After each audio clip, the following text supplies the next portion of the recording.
Assalamualaikum warahmatullahi wabarakatuh. Selamat pagi pemirsa Trans 7. Hasanah Ensiklopedia Islam Dunia pagi ini kembali menyajikan kepada Anda embun-embun ilmu yang terpendam dalam luasnya Hasanah Islam. Dari masa ke masa, kosmetik banyak mengalami perubahan. Tidak hanya warna tetapi juga bahan yang digunakan.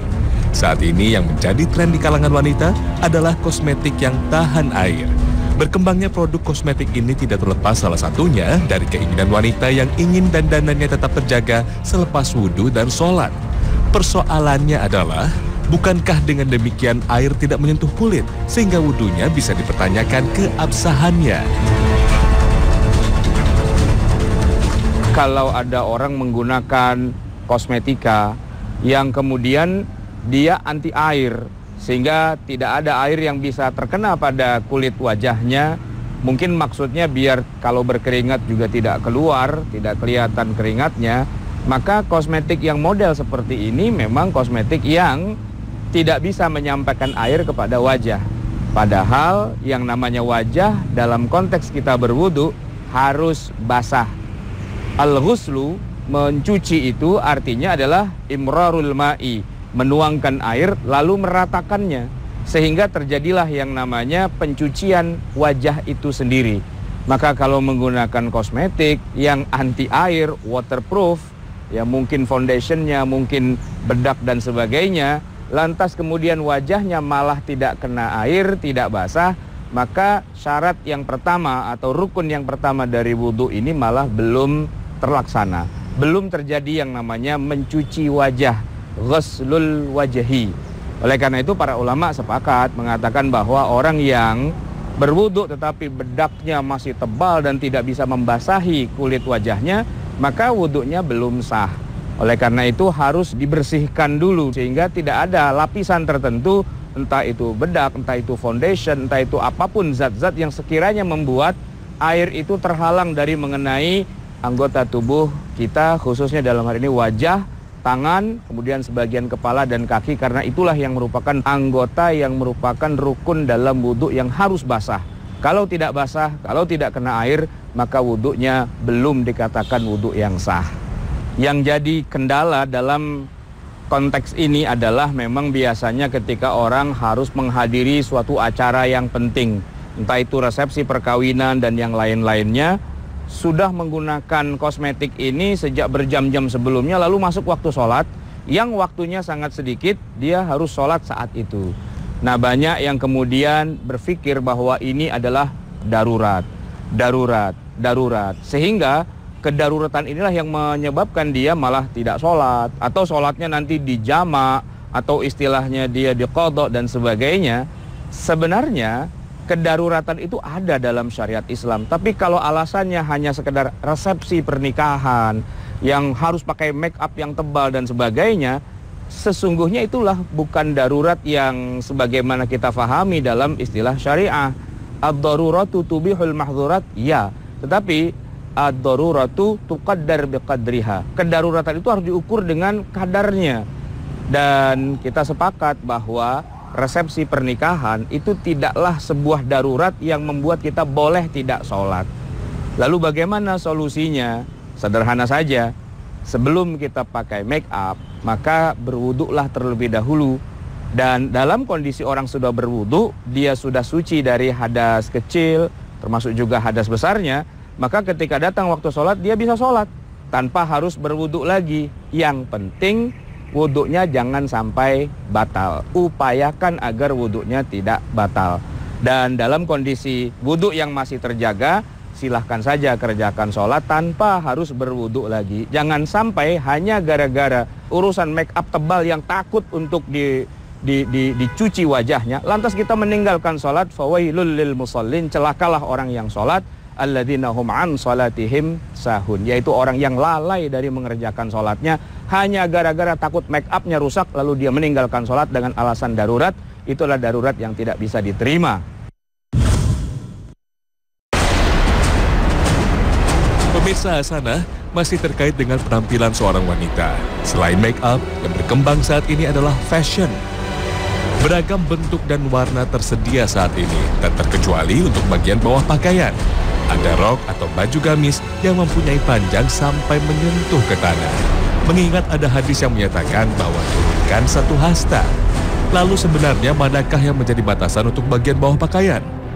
Apalagi saat ini sedang populer pakaian yang mempunyai panjang sampai menyentuh ke tanah. Apakah jika pakaian ini digunakan untuk sholat menjadi najis karena terseret-seret saat berjalan? Dalam salah satu hadis yang sahih disebutkan an Ummi Salamah radhiyallahu anha annaha qalat inni imra'atun utilu dhaili amshi fil makanil qadir faqala laha Rasulullah sallallahu alaihi wasallam tutahhiruhu ma ba'dahu. Saya ini, kata Ummu Salamah, adalah wanita yang biasa menggunakan pakaian yang panjang, yang ujungnya itu sampai kemudian terseret ke tanah. Bahkan tanahnya itu juga kadang-kadang mengandung najis. Maka Rasulullah SAW kemudian menjelaskan, yutahhiruhu ma ba'dahu. Kalaupun ujungnya terkena najis, maka sesudah itu kalaupun terseret lagi di atas tanah, maka tanah yang berikutnya itu akan mensucikan najis yang ada sebelumnya. Oleh karena itulah maka kalaupun misalnya ada seorang wanita yang pakaiannya sampai terseret ke tanah lalu kita khawatir takut najis, sudah terjawab di dalam hadis Rasulullah tentang Ummu Salamah yang pakaiannya juga terseret-seret di jalan kota Madinah. Karena pada dasarnya adalah tubuh wanita itu aurat dan harus ditutup seluruhnya kecuali wajah dan kedua tangannya. Jadi dimungkinkan saja hari ini kalau ada seorang wanita menggunakan pakaian yang cukup panjang sampai menyentuh ke tanah. Karena memang ada hadis yang membolehkan hal itu dari Ummu Salamah. Tapi kalau kita mau praktisnya atau lebih amannya sebenarnya adalah tidak harus sampai tanah banget. Karena nanti kita untuk bawahnya menggunakan kaos kaki, menggunakan sepatu yang pada dasarnya menutup aurat juga. Jadi intinya menutup aurat itu terpenuhi, tetapi kekhawatiran takut terkena najis dan sebagainya juga sudah bisa terselesaikan. Adapun pakaian yang menyuntai sampai ke tanah, sampai kemudian ke belakang, sampai panjang dan sebagainya, mungkin untuk konteks pengantin dan sebagainya masih dimungkinkan. Sedangkan untuk dalam kehidupan sehari-hari, itu agak ribet juga, sudah nggak keserimpet dan jatuh saja sudah bagus. Ya kan? Oleh karena itu tidak terlalu dianjurkan pakai pakaian yang sampai kemana-mana nanti kalau keinjak orang dia jatuh atau dia kemudian jalannya menjadi agak sulit, harus diangkat-angkat kemana-mana, sangat tidak praktis tentunya. Bahwa bolehnya boleh, tetapi kalau tidak praktis maka tidak perlu juga untuk selalu digunakan. Kita cari yang praktis, yang memudahkan kita, tapi memenuhi kaidah syariat.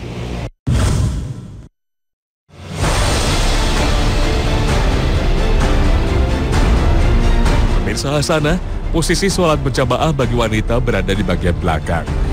Di masjid-masjid besar, hal ini tidak menimbulkan persoalan karena masih banyak bagian masjid yang diperuntukkan jemaah wanita. Tapi untuk masjid-masjid atau musola yang berukuran kecil, hal ini menimbulkan persoalan tersendiri. Akibatnya jemaah wanita seringkali menempati posisi yang tidak semestinya. Saf wanita terlalu dekat dengan saf jemaah laki-laki, bahkan nyaris sejajar dengan saf laki-laki. Bagaimanakah seharusnya wanita mengambil posisi sholat dalam kondisi ini? Kalau bicara aslinya, sesungguhnya urutannya adalah saf laki-laki itu di depan dan saf perempuan itu harusnya di belakang. Sebagaimana dalam hadis Ibnu Mas'ud disebutkan, akhiruhunna min haitsu akharahunna Allah. Posisikan para wanita itu di bagian belakang sebagaimana Allah sudah menetapkan hal itu sebelumnya. Nah ini bicara ideal di sebuah masjid yang luas yang memang kita bisa mengatur segala sesuatunya. Akan tetapi dalam kondisi-kondisi tertentu kadang memang terjadi hal-hal yang tidak ideal. Sehingga kadang-kadang saf laki-laki hampir sejajar dengan saf perempuan. Nah ini bisa saja diterima asalkan memang tidak disengaja sejak awal dan memang kondisinya tidak memungkinkan. Lalu bagaimana caranya kita bisa mengantisipasinya tapi tidak terlalu berbeda dengan yang seharusnya? Ada beberapa kemungkinan. Salah satunya begini, jamaah yang laki-laki bikinlah sholat berjamaah khusus laki-laki saja. Sementara yang wanita nanti bisa saja bikin lagi berjamaah juga khusus yang wanita saja. Kalau masih bisa dibagi dua, akan lebih baik sehingga bergantian menggunakan musola yang sempit itu. Tetapi kalau memang tidak bisa juga, tetap harus dalam satu kali berjamaah, maka upayakan lebih banyak jamaah yang laki-laki. Setidak-tidaknya untuk saf pertama harus laki-laki dulu.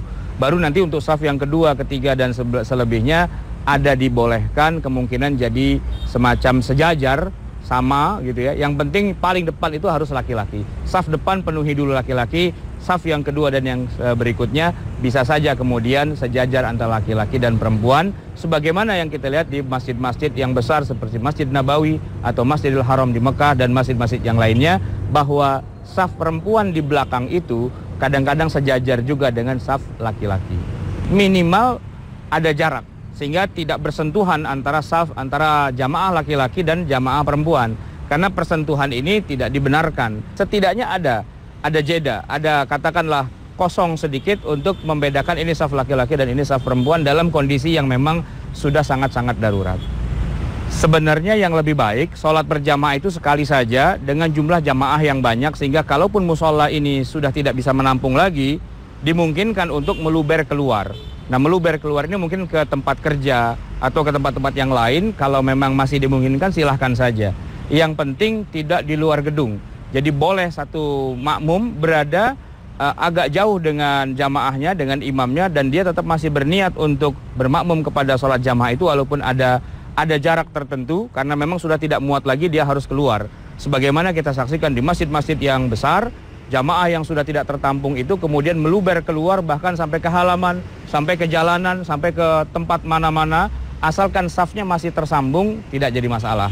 Nah, dalam hal ini kalau di musola yang kecil masih ada ruangan di luar musola yang bisa untuk melubernya jamaah, silahkan saja, tidak menjadi masalah. Yang penting bukan di luar ruangan yang jauh, yang terpisah dengan tembok, tidak terdengar suara imam, tidak terlihat gerakan imam, maka ini sudah tidak boleh. Tapi kalau masih ada akses untuk bisa mengetahui gerakan imam, mendengar bacaan imam dan sebagainya, walaupun mungkin sudah di luar dari musola, bisa saja silahkan untuk menjalankan sholat berjamaah juga dengan jamaah yang ada.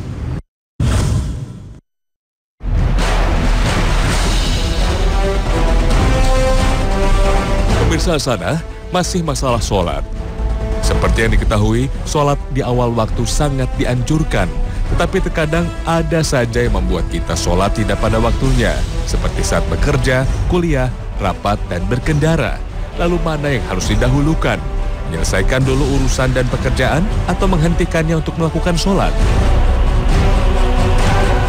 Boleh saja dalam kondisi tertentu kita tidak melaksanakan yang ideal di awal waktu sholatnya, tetapi ditunda barang beberapa waktu dengan alasan-alasan tertentu. Misalnya sedang dalam keadaan majelis ta'lim di sebuah masjid ba'da sholat maghrib sampai sholat isya, tetapi karena kajiannya belum selesai, masih ada kajian yang lebih penting. Kalau dipotong sholat dulu nanti diteruskan jamaahnya bisa bubar, maka imam atau ulama yang mengajar itu boleh saja membuat inisiasi bahwa kita akan sholat isya tapi kita tunda sebentar. Biar ini tuntas dulu, setelah itu baru kita sholat isya. Yang seharusnya sholat isya jam 7 mungkin bisa ditunda sampai jam setengah 8 atau sampai jam 8, tergantung kebutuhan. Dan ini bukan termasuk orang yang melalaikan sholat. Sebab apa? Sebab waktu sholat isya itu masih panjang. Ditunda barang setengah jam atau 1 jam karena kebutuhan tertentu, itu masyru' dibolehkan dalam syariat Islam. Yang dikatakan tafrid atau menyia-nyiakan waktu atau kehilangan sholat itu bukanlah orang yang menunda sholat begitu, tetapi yang dikatakan tafrid adalah orang yang tidak sholat sampai habis waktu sholat, dia masih belum sholat juga. Innamat tafridu ala man lam yusalli sholata hatta yaji waktu sholatil ukhra, sampai masuk ke sholat yang berikutnya. Tapi kalau ditunda barang setengah jam, 1 jam dan sebagainya dengan agenda-agenda tertentu yang disepakati, maka ini adalah sesuatu yang masyru', yang dibenarkan dalam syariat Islam. Bahkan Rasulullah SAW sendiri dalam beberapa kasus sering juga menunda sholat berjamaah di Masjid Nabawi, tidak pada awal waktunya tetapi digeser agak ke belakang. Al-Imam Al-Bukhari di dalam kitab sahihnya menyebutkan tentang bab at-tabrid, mendinginkan waktu sholat zuhur. Apa yang dimaksud dengan mendinginkan? Yaitu ketika di musim panas yang sangat tidak bisa membuat kita bertahan di bawah terik matahari, sesudah dikumandangkan azan zuhur, maka Nabi minta kepada Bilal untuk memberitahukan kepada masyarakat Madinah bahwa kita tidak akan melaksanakan sholat zuhur ini sekarang, tetapi akan kita tunda sampai nanti suhu di Madinah ini menjadi lebih dingin, lebih nyaman, bisa untuk kita sama-sama datang ke masjid. Barulah nanti ketika matahari sudah mulai agak condong ke barat, di mana suhu sudah mulai bersahabat, barulah dilaksanakan sholat zuhur berjamaah di bawah pimpinan Rasulullah Sallallahu Alaihi Wasallam. Dan dalam kasus sholat isya, ahyanan wa ahyanan, kadang-kadang Rasulullah mempercepat, tapi kadang-kadang juga Nabi memperlambat. Beliau tidak begitu azan langsung qomat, langsung sholat berjamaah, tapi beliau melihat dahulu apakah para sahabat ini sudah berkumpul semua atau tidak. Kalau sudah berkumpul semua, asra'a, beliau percepat. Tetapi kalau masih ada yang belum datang dan sebagainya, beliau melambatkan memulai sholat berjamaahnya, sampai kemudian nanti ada banyak sahabat yang datang awal tapi belum mulai sholat, mereka menunggu lama sampai terkantuk, sampai terkulai dan sebagainya. Dalam kasus kita sehari-hari di perkantoran di Jakarta ini misalnya, kalau sholat zuhur itu datang tepat waktu jam 12 dan kemudian tepat kita juga istirahat pada jam segitu juga, maka insya Allah jamaahnya akan banyak. Tapi kadang-kadang zuhur itu datang lebih awal, jam 12 kurang 20 sudah azan zuhur. Ini kalau seandainya pengurus masjid langsung mengumandangkan iqamah saat itu juga, begitu selesai azan, sudah bisa dipastikan jamaahnya akan sangat sedikit. Kenapa? Karena mereka terikat dengan waktu istirahat jam 12 tepat. Oleh karena itulah maka dalam hal ini sesungguhnya yang lebih afdal, yang lebih utama, tidak langsung melantunkan iqamah begitu selesai azan, tetapi ditunggu dulu kira-kira apakah jamaah ini bisa berkumpul lebih banyak atau tidak. Jadi kalau kasusnya baru jam 12 bisa istirahat, walaupun zuhurnya masuk jam 12 kurang 20, tapi silahkan nanti iqamah dikumandangkan sesudah jam 12. Sebutlah misalnya jam 12 lewat 10 atau lewat 15. Dalam arti kita berikan kesempatan kepada para jamaah yang orang di perkantoran ini untuk bisa menyelesaikan dulu pekerjaannya, kemudian dia berwudu, kemudian dia berjalan ke tempat sholat. Ada jeda waktu yang diberikan dengan tujuan agar seluruhnya bisa berkumpul bersama-sama, jamaah ini lebih banyak dan itu yang lebih utama, yang lebih sesuai dengan sunnah Rasulullah Sallallahu Alaihi Wasallam yang diikuti oleh para sahabat. Itu jauh lebih utama daripada sholat berjamaah awal waktu tapi jamaahnya sedikit.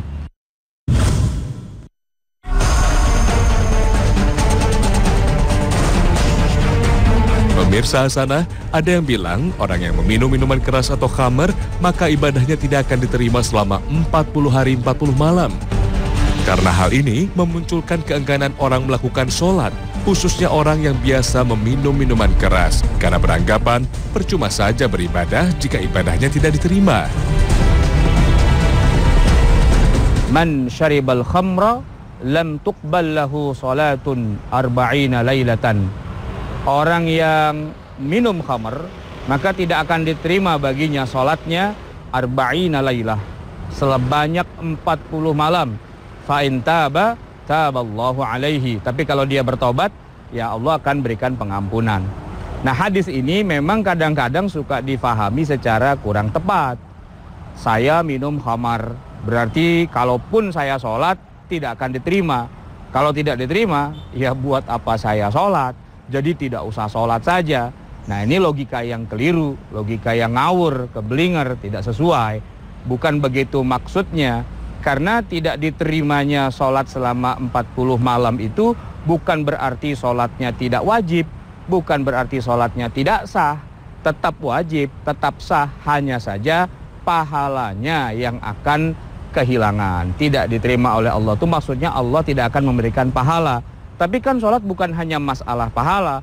Sholat itu adalah suatu kewajiban yang ada di pundak kita.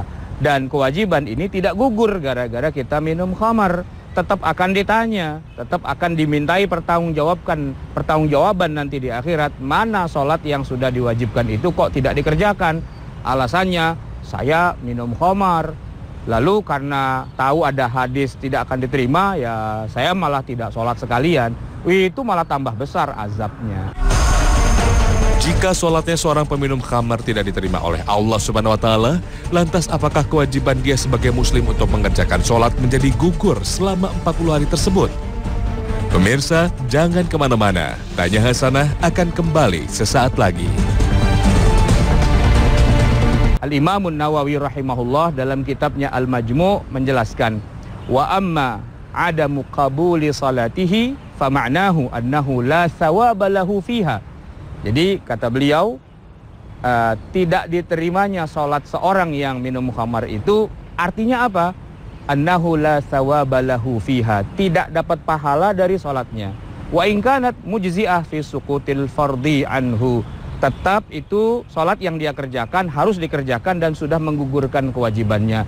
Wala yahtaju ma'aha ila i'adatin, dan kalau seandainya dia sudah mengerjakan salat maka tidak perlu untuk diulangi lagi. Itu kata Imam Nawawi. Jadi dikatakan tidak diterima sholatnya, maksudnya tidak diterima pahala sholatnya. Allah tidak berikan dia pahala dari sholat yang dia kerjakan, tapi tetap wajib dan tetap harus dilaksanakan. Nah, kalau ada orang minum khamar, kemudian dia keliru dalam menafsirkan hadis tersebut, lalu dia tidak sholat, apa yang harus dilakukan? Ya, dia tetap wajib sholat. Wah, tapi saya sudah 40 hari tidak sholat. Ya, kerjakanlah sholat itu begitu dia sudah tahu dan sudah dikoreksi oleh orang yang lebih mengerti, maka gantilah sholat-sholat yang telah ditinggalkannya. Itu sebanyak berapa? Ya sebanyak yang dia tinggalkan. Kalau 40 hari, berarti ya 40 kali 5 waktu. Yang dia berasumsi saat itu tidak wajib sholat, itu yang harus dia ganti. Tetapi kalau yang benarnya adalah tidak usah minum khamar. Ini kan gara-gara minum khamar lalu salah pula dalam menafsirkan hadis, lalu kemudian jadi kesalahan ditambah dengan kesalahan, sehingga bertambah-tambahlah kesalahannya. Nah, yang benar adalah tidak boleh minum khamar. Tidak boleh minum khamar berarti kalau dalam hal ini tidak ada istilah tidak diterima sholatnya. Dan oleh karena itu kita tetap mengerjakan sholat, baik karena kita minum khamar ataupun tidak minum khamar, sholat tetap wajib. Tapi yang lebih utama, sholat jalan terus dan tidak minum khamar.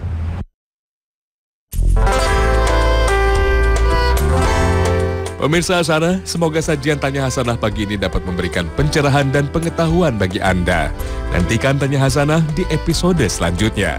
Akhir kata, wassalamualaikum warahmatullahi wabarakatuh. Allah membentangkan